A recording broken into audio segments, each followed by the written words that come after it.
season is right around the corner. What futures bets should you be getting in right now? You're going to find out next on Bet on It.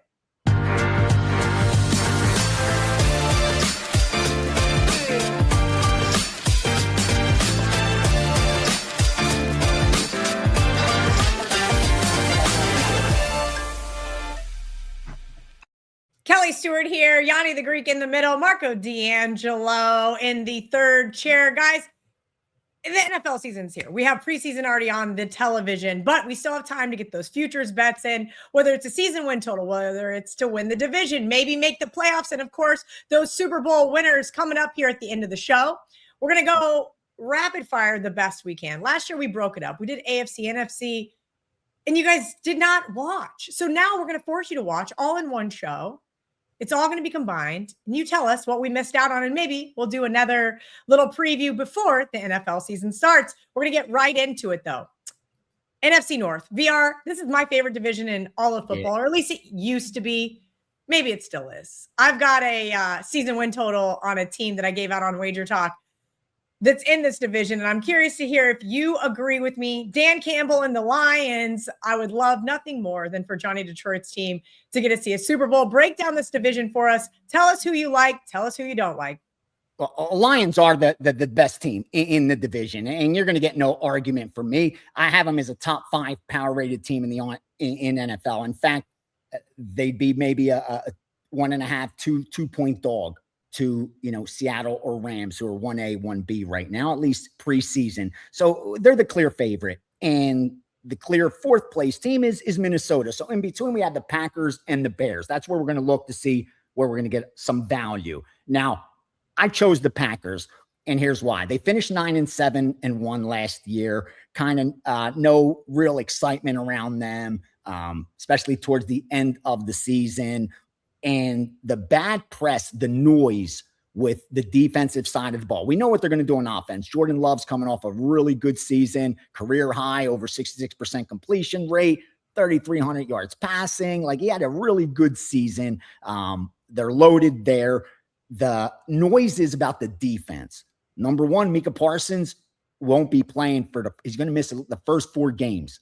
And I think the market's really overreacting to that. Again, key player matters to that defense, brings the pressure, but I don't think it's warranted to downgrade the Packers like they have in season win totals and to win the division.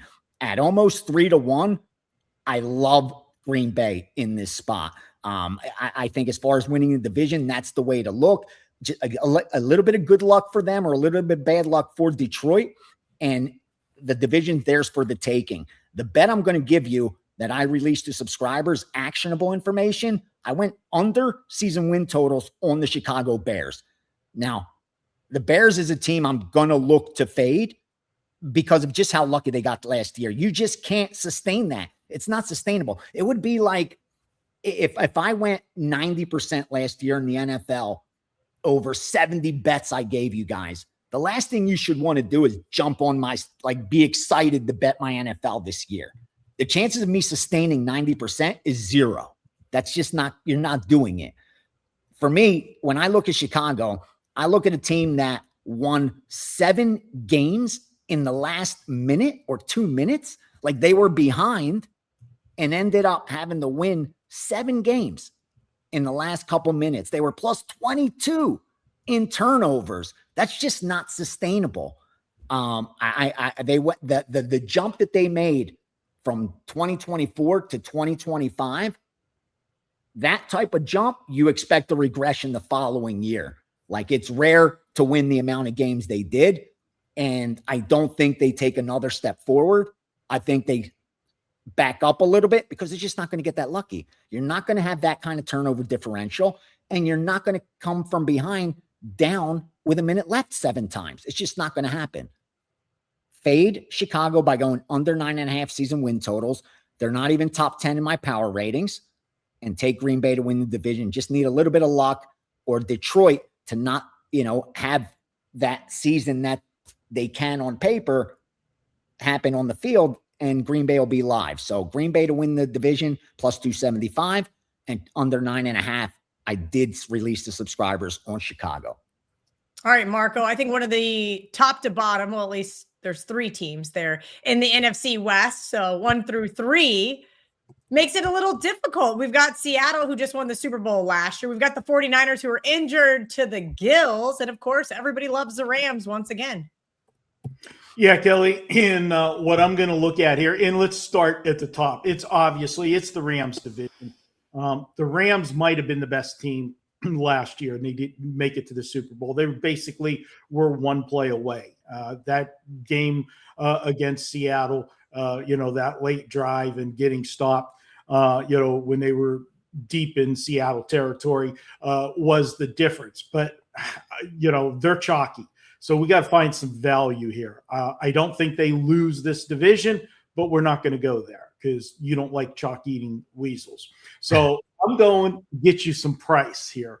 And what I'm going to go with is I'm going to take Seattle at plus 200 to go from champs to chumps. They're not even going to make the playoffs. And here's why. Everything just broke right for Seattle last year. And I just don't see that happening again. Let's start with the biggest story of last year, Sam Darnold. Okay. He played with a chip on his shoulder. He had a great season at Minnesota until the final 2 games of the season the year before. We all know what happened in the game against Detroit, cost them the division.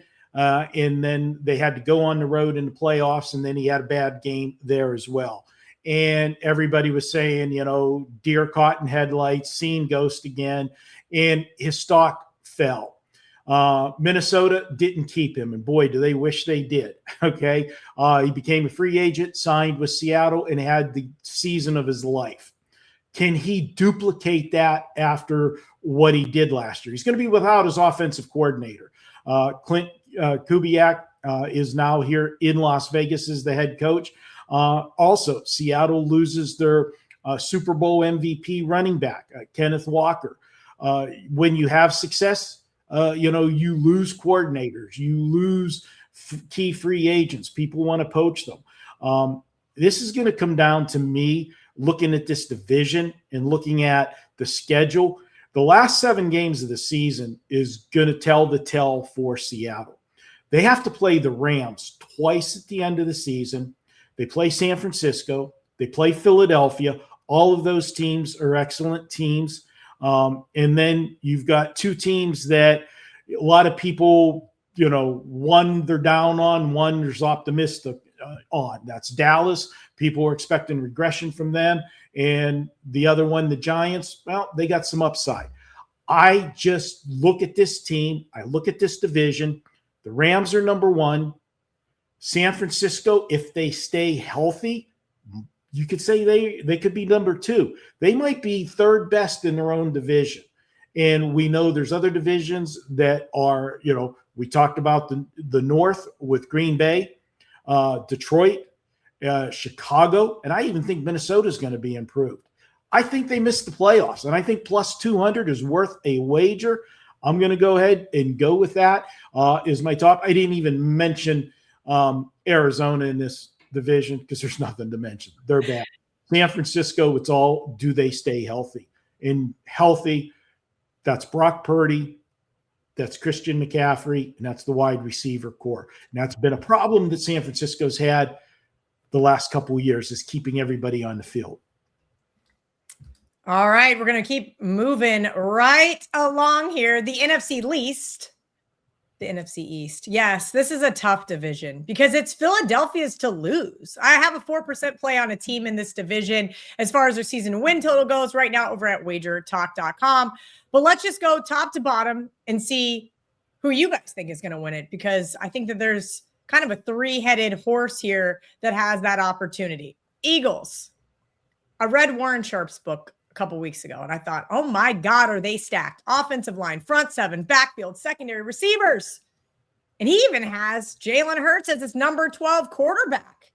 How did the Eagles not win this division? You got Vic Fangio's defense that finished 7th in yards per play last year, and every other team in this division has one top 10 unit. Come on. Philadelphia, though, was one of the healthiest teams last season. Hurts, Barkley, Devonta Smith all missed 0 games. And I think if you've been paying attention in camp, the injuries are a little bit concerning. I don't have a big opinion here on Philadelphia one way or another, so we're going to move right along to Dallas, who arguably probably has one of the best receiving cores in football. They finished 4th in yards per play last year, 5th in points per drive, and they won 7 games because they had the 3rd easiest schedule in the league. Last year, Dallas, though, had one of the worst defenses in the NFL, 251.5 passing yards per game they gave up. They're going to have to rebuild. Rashawn Gary and from Green Bay, Jalen Thompson, PJ Locke, and a new defensive coordinator in Christian Parker. I think it might take a little bit longer than a year to stop the bleeding in Dallas. New York Giants, I think, is by far the most interesting team in this division. And no, I'm not talking about their off the field drama this season. But last year, what did they do? They went 1-7 in 1-score games. They were also penalized more than almost every other team in the league.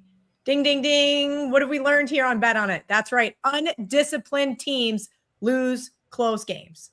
Love me some John Harbaugh. Matt Nagy, I won't say I love, but I will say he is a great offensive coordinator. He won a couple Super Bowls with a guy named Patrick Mahomes. And one would think if there are issues to clean up, these two can do it. Jackson Dart looked really good in his rookie season. He did finish 4th in that Rookie of the Year voting. Cam Scatterbo, though, is coming off those handful of injuries. I do think if he can stay healthy, this offense is going to be so much fun. I would love to do nothing more than take a flyer on this team to go over 7.5 wins. They have positive regression going their way, but the defense leaves me with a big question mark. I will say, however, I think you guys are going to hear me talk about this team a lot as an underdog because I love scrappy teams with good coaches. And last but not least, what do we do with the Washington Commanders? In 2024, they all shocked us. They went 12-5 and were so close to a Super Bowl appearance. And then boom, last season, 5-12. What happened? Injuries. And Jalen Daniels, they finally just said, okay, we're just going to pull you for the final 4 of the season because it's not worth it to us to keep you not fully healthy. As I mentioned with the Eagles, the health is going to regress to the mean. And I'd like to think that that's one of the hardest variables to handicap in college football. Last year, I gave you guys the Niners, and then by October, half of the team was injured. It's pretty hard to win Super Bowls that way. But I will say it looks like everything I'm reading, Jalen Daniels is fully healthy for his 3rd season.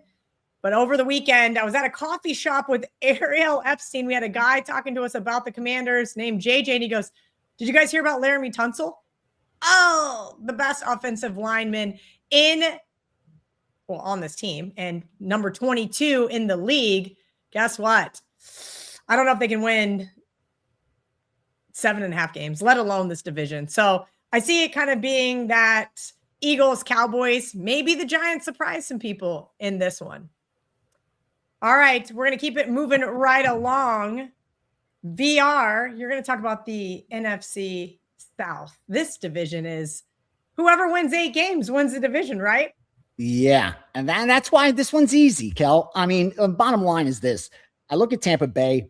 I was a little bit surprised to see the under juiced at 8.5 because I really think at plus 150 or better, and I could get as high as plus 210 right now on screen for them to win this division. I think it's the right side. Bottom line is this. You look at last season, you mentioned all 3 teams at 8 and 9, but the best point differential was Tampa Bay. In fact, it was 2x better than Carolina. More importantly, I look at my power ratings. I would make Tampa Bay favored over Atlanta, favored over New Orleans, and favored over Carolina on a neutral field. So I think I have the best team. Finally, easy strength of schedule. Only 2 teams in the NFL have an easier strength of schedule, at least on paper, heading into this season. So I know the second half wasn't as good as the first half for Baker Mayfield. I know all the noise coming out of Tampa Bay. But in a wide open division, like you mentioned, where 9 games, 8 games probably gets you there at plus 150 or better, I got to look to the team I'd make favored over everyone else, and that's the Buccaneers. But again, this isn't one I got to the window with. I've been very selective. 3 season win totals I released to subscribers, and then future to win the Super Bowl. Other than that, it's getting ready for preseason and regular season. But I would be betting Tampa if I had to bet this one. All right, Marco, of course, gets the AFC North, and that's because he's our Pittsburgh native. I'm really curious to hear what you have to say about Aaron Rodgers and your Pittsburgh Steelers, but I'm even more curious to hear what you have to say about the Baltimore Ravens. Every time I turn on the TV, somebody is giving out Baltimore under 11.5 wins. And I kind of understand that, Marco, but it seems a little too easy. Break down the AFC North for me here. Yeah, Kelly, when you look at this division, the two questions and, the two teams that have battled, it seems year in and year out for the division crown is Baltimore and Pittsburgh. Well, they got something else in common once again. They both replaced longtime coaches. One got fired, one resigned, and, one can question the one that, stepped away. Was that going to happen anyways? But Mike Tomlin's gone. John Harbaugh is gone. And it's a changing of the guard. And believe it or not, the longest tenured coach in the AFC North, is Zach Taylor. And whether you like Zach Taylor or not, and, with all the decisions he's made, in games with, some third down calls and fourth down calls going for it. He's the stability of the AFC North. The Browns, well, we're not just like Arizona. I didn't talk about them in the other division. There's nothing to talk about. When your quarterback room is Deshaun Watson, Shedeur Sanders, and, Gabriel, now you don't have a quarterback room. So there's no sense spending any time on them. The Steelers, I think this is a spot where start with the head coach, Mike McCarthy. There's such an excitement of having the hometown boy coaching the team. This has been a dream of his to coach this team. And I think, the players, the city, they're buying into it. It's going to bring an offensive breath of fresh air to Pittsburgh. That's been the knock on, Tomlin over the last decade is the offense is just not innovative enough. They relied too much on the defense. And when defense started to break down a little bit, you had some aging players and so forth. The offense didn't produce after Big Ben left. This is going to be a change. And I think it was a natural fit. I think it's what maybe sealed the deal for Aaron Rodgers to come back for another year. He's familiar with the Mike McCarthy system, obviously, for all those years in Green Bay. And they got him some wide receiver help. They got an addition last year with Metcalf, and they got him more this year. So the offense is going to do some things this year that we haven't seen before. The question is going to be, can the defense hold up? And at times last year, the defense didn't. They gave up some, key plays, cost them some games. And of course, you got to keep Watt healthy. If he's not healthy, this defense doesn't tick. But you can't handicap injuries. Pittsburgh, I think, will be improved. Yes, they won the division last year, but everybody remembers how they won it on that final game of the season, and that was Baltimore missing the field goal. The winner went to the playoffs, and as Pittsburgh always did, they lost the first round. Now, Baltimore, if you look at the beginning of the season, Baltimore's got an easy schedule. And they should get off to a quick start, something they haven't, done in the last couple of years. But there's going to be a learning curve.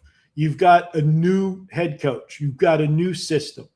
And you got a quarterback that, Lamar Jackson, you talk about injuries. This is a guy that, has missed significant games the last few seasons. He's also a guy that sometimes you got to question his toughness.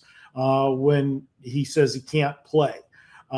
That's something that, you never want to see in a leader. So I don't think Lamar Jackson and Harbaugh was a good mix the last couple of years. One of them had to go, and the organization chose Harbaugh for the guy to go.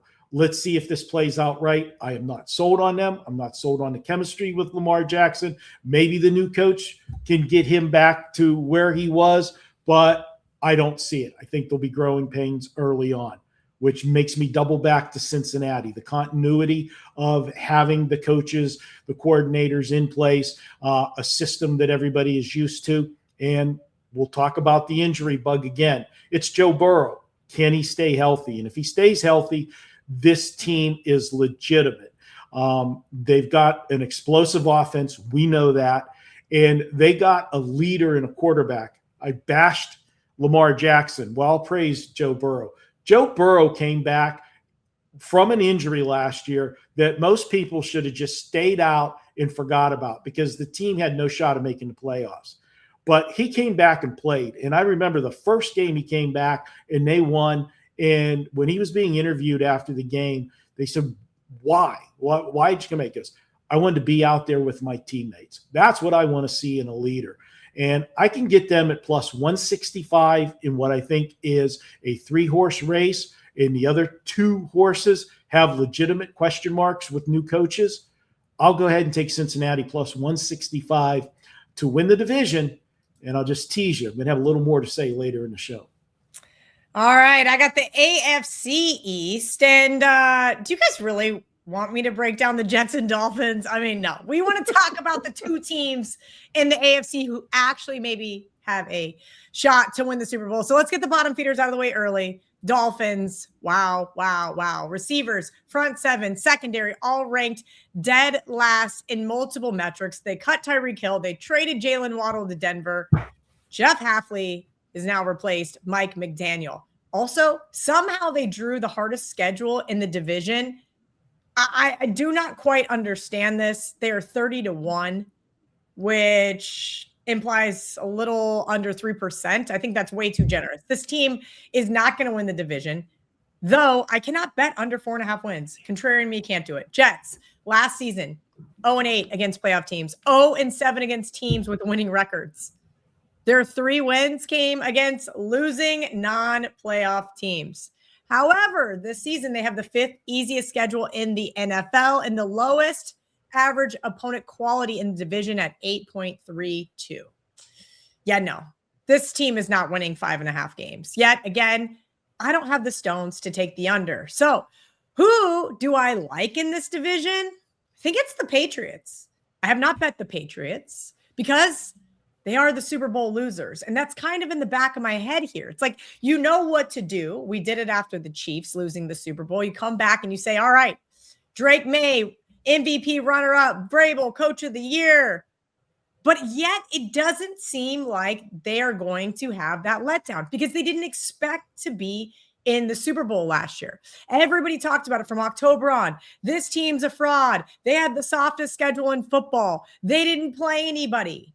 They went 12-1 against non-playoff teams and 2-2 against them. Look, New England plus 135 to win the division. Less than 40% is what is implied there. And I think you need them at least at 40%, if not higher, in order to place a bet on them.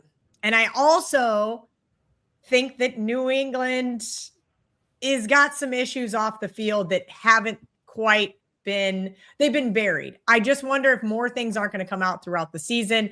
And I do think that New England home game against Buffalo is, yes, a rest advantage for the Patriots. It's going to come down to the division. So in a coin flip type scenario, I don't have a good answer for you, but I do have a season win total because why not?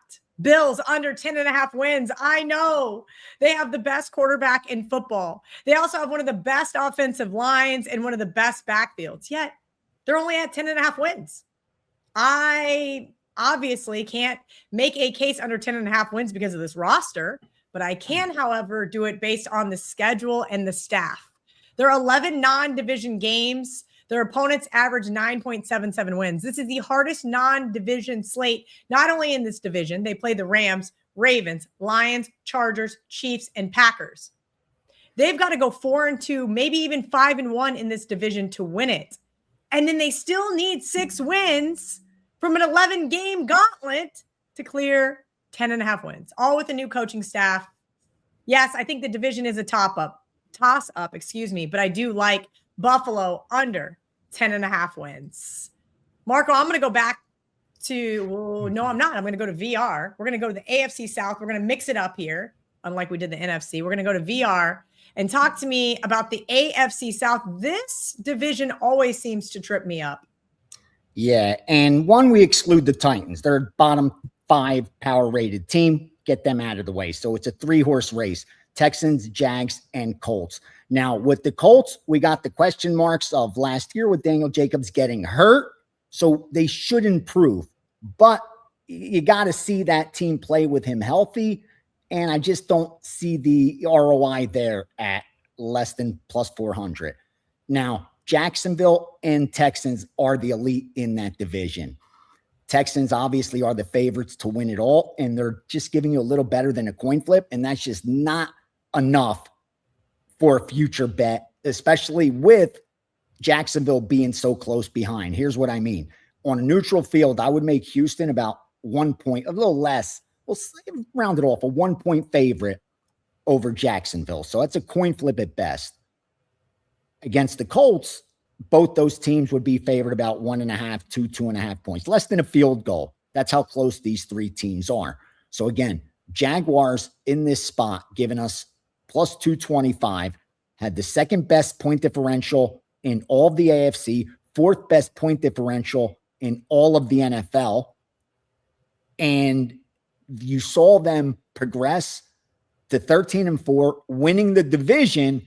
Now, the case against them is that they got lucky, meaning they won close games, they forced turnovers, and they're not going to be able to do that once again, going 6-3 in 1-score games. Granted, that's if you find yourself in the same 1-point games. I think the way Trevor Lawrence finished so strong last year, 15 touchdowns against just 1 interception, really good springboard off of that season. Offense is really on track. It's how good is this defense going to be? I think the offense will be way out ahead. Give them a little time. And they're neck and neck with Houston. Houston giving you even money. Jacksonville giving you, close to 2.5 to 1 on your money. It's an easy bet to place. It's Jacksonville or pass because, again, just no value in Houston. And with Indianapolis, I think you're pushing the envelope a little bit. Like, we need to see them play the whole season with Jacobs and, more importantly, win enough football games. So for me, it's Jacksonville at better than 2 to 1 to win the AFC South.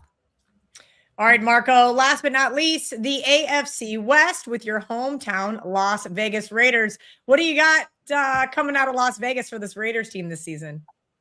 Well, Kelly, for the first time in a long time, there's excitement with the Raiders, and why not? You've got a new head coach. You've got, a head coach that, unlike polar opposite of what we had last year, where you brought in, a longtime Hall of Fame, coach, an older, Pete Carroll, to now you're going to Clint Kubiak, who was the offensive coordinator that orchestrated the Sam Darnold resurrection to a Super Bowl last year. So obviously from that standpoint, there's some excitement. And I would say coaching wise, that's probably the biggest excitement that we've had here in Vegas since John Gruden was hired. And, it was a nightmare after he had to be let go because of the situation with the emails in the NFL. It was been a total cluster, with the coaching staff. And I'll tell you one thing, the best job to have is to be a head coach for the Raiders, because you only got to work basically a year and a half, and then you get fired and you still get a big contract paid to you. Poor Mark Davis, the money he's paying in dead money to coaches right now. Mendoza is here. He's not going to start the season. Okay. That's why they got Kirk Cousins. He is going to be the quarterback, the veteran, help mentor Mendoza. And this is Kirk Cousins' team for as long as, the team is, playing decent football. They're not going to rush Mendoza into the lineup. I know the fans will want to see Mendoza but he's not ready for the NFL. Used this year with Cousins, but there's too many other holes on this team for them to be competitive, especially when you look at the three-headed monster in front of them.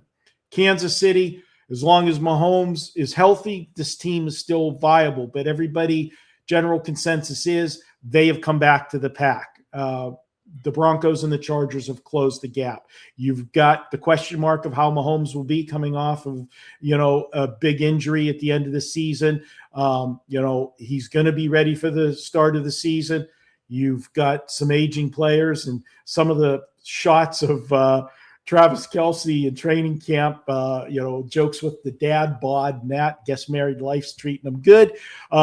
You've got to question Kansas City and where they're going to be. They're always going to be a hard out. They're still a contender. You've got the Broncos, who played super last year, and Bo Nix, advanced in his maturity level, but I'm still not sold on Bo Nix taking this team to a Super Bowl. I know Kelly might disagree with that, being the Broncos fan, but they've got a good head coach in Sean Payton. And last year was year 3 for Sean Payton at Denver. And I say it all the time, the best year to see the biggest improvement on a head coach in the NFL is year 3. You've got a couple years of your system in place. You've gutted the roster to get the people that you want, and we saw it. Denver made a deep run last year. Well, let's stay with that year 3 head coach philosophy, and that goes to the Chargers and Jim Harbaugh. It's year 3 for him, and I think this team is ready to take that big step forward. And look, this team has played well the first 2 years for Harbaugh. 11-7 both years, made the playoffs both years. And he did it with a team that really didn't have a deep roster. And when they suffered injuries, it hurt them. And this team wasn't healthy 100% the last 2 years. Now you come into the season healthy. You come into year 3. You've got a deeper roster because you've been able to put the pieces in place that you want. You've got a quarterback in Justin Herbert that finally has continuity. How many different coaches and coordinators did he go through in those first years at LA? Now he's got the continuity in playing 3 years in the same system. I think this is the breakout year for the Chargers. I know a lot of people every year, this is the Chargers year. This is the Chargers year. It is the Chargers year. I think this is a team that's going to win the division, make a deep run in the playoffs, and they could appear in the AFC Championship game against a team I'll talk about a little bit later. But I'm going to go ahead and take the Chargers to win the division at plus 185. I think it's a nice dog price in a 3-horse race. I like the Chargers in this one. And Kelly, I almost forgot, we've got a special offer at WagerTalk. The football season's here, and what better way to jump on board, get your favorite WagerTalk capper, bet on it. You can get $100 off of an NFL, college football, or NFL and college football combo offer using coupon code BET100. That'll get you $100 off. And speaking of combos, if you want to get any one of the 3 of us, pair it up, get 2 out of the 3 of us, 3 out of 3, email support@wagertalk.com, and we'll give you an even better package deal. That's support@wagertalk.com for a package deal on any combination from the 3 of us here on Bet On It. And of course, that Bet 100 will get you $100 off any capper at WagerTalk, NFL, college football, NFL, college football combo offer. Time to talk Super Bowl winners. VR, you're giving out a team that I gave out last year that was riddled with injury. Tell me why you think the San Francisco 49ers are going to win this year's Super Bowl. Because they are in the division that has the 2 best teams in the NFL. Heading into preseason, 1A and 1B is Seattle and the LA Rams. And anytime you're that top heavy, you're going to find some value elsewhere. Not only is there one elite team, but there are two elite teams. So next choice is always going to give you a ton of value. Perfect example, San Francisco 49ers. They're a top 10 power rated team. I think I have them 7th or 8th. So only about 6, 7 teams should be favored over them on a neutral field. They're offering 20-1 to win the Super Bowl, which is about a 5% break even. And as you touched on, everything went wrong for this team last year. In fact, I think they broke a record as far as the market cap of injuries, meaning the amount of money these players were supposed to get paid, more was lost than ever before. So they lost studs. It's not like they were just dealing with regular injuries. Their top players were injured. Bosa, Warner, Kittle, all have to return from serious injuries. Once the season starts, you brush that all away. And here's the bottom line. You got a top 10, top 7 power rated team that would only be a field goal or less dog to the top teams in football right now.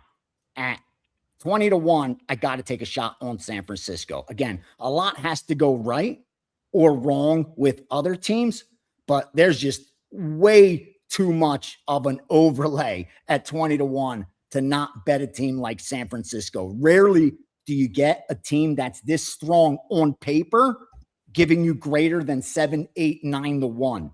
But because they're in a division with Seattle, with the Rams, that's the bottom line. So for me, I'll take advantage of that. Go with San Francisco at 20-1. All right, Marco is going to have to give up his Steelers fandom card, or maybe gave it up a long time ago with this pick. Just beating the Bengals drum, are ya? I am, Kelly, and for good reason. All right, we're going to talk about it. Cincinnati has the second easiest schedule in the NFL based on season win totals of their opponents. Okay. This is a team, I broke it down when we did the AFC North preview. If they stay healthy, they're a team to be reckoned with.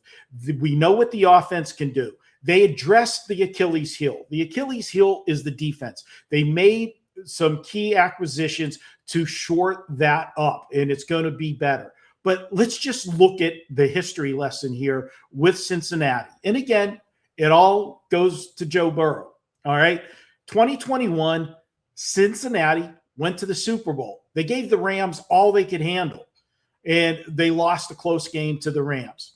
Then in 2022, the old famous Super Bowl jinx, well, they come back and had another great season and went all the way to the AFC Championship game, losing by a field goal to who? The Kansas City Chiefs. All right. They did miss the playoffs in 2023. They went 9-7. 9-7 that year with Joe Burrow missing the final 7 games of the season. Then go to 2024. They started the season unreal, 0-3, whatever way you could find to lose a game in those first 3 weeks of the season, they did it. They finished the season on a 5-game winning streak, just missed the playoffs with a 9-8 record. Now, last year, 2025, 6-11, straight up, looked like a disaster of a season. But Joe Burrow missed 9 games in that 6-11 season. I'm counting on Joe Burrow. Can I get an insurance policy? Will somebody do that? If he stays healthy, I think the Bengals are lined up for a big season. I think the AFC is wide open, and I think they're going to end up in the Super Bowl. Yeah, I'll be a chalk-eating weasel on the other side against the LA Rams. The Rams, best offense. They had everything there last year. So I'm going to give you a play that includes the Rams. I like Cincinnati to win the Super Bowl, but I'm going to give you a little horse racing play that you can bet. You can do a Super Bowl exacta. Pick the team that is going to win the Super Bowl versus the team that's going to lose it. Well, we'll do an exacta box. Give me Cincinnati to beat the Rams in addition to having Cincinnati to win the Super Bowl no matter who they play. But if they line up against the Rams in that exact matchup, you can get 80-1 on that Super Bowl ticket. And we'll do the exacta box in case the Rams do beat Cincinnati. If it is those two in the Super Bowl, I can get 50-1 on the Rams beating Cincinnati. That's how I'm doing it, Kelly. All right. If you guys know, I'm usually ahead of these by a year or two. Last year I had Niners 14-1, and I mentioned they were riddled with injury. But I do like VR's 20-1 for the Niners to be back in the Super Bowl from the NFC. I think this AFC team, well, I'm just going to say it. You guys are going to call me a homer, but it's the Denver Broncos, 18-1 to win the big game right now over at the Hard Rock. And yes, they will be underdogs to the Rams if they happen to make it there in SoFi. Denver is one of the only two teams last season that finished not only in top 10 for both offensive and defensive EPA. Thank you, Warren Sharp, for that nugget. But the other is the Rams plus 550. Why is this massive discrepancy between these two? Well, Bo Nix, because he's going to be a wild card after needing surgery from the playoffs last season. The good news is, though, that offensive line is intact. They added Jalen Waddle from the Dolphins, and they have a very deep receiving group. 18-1 for a team who was a quarterback injury away from playing Seattle in last year's Super Bowl. All right, fine. Sign me up for the Denver Broncos to be representing the AFC in this year's big game. Thank you guys for hanging out with us here on Bet On It for the NFL preview. If there's something that we missed and you want answers to those questions, drop them in the chat. And maybe we'll do another show, or maybe we'll just comment back from Marco, VR, and myself. Until the NFL season starts, let's bet on it.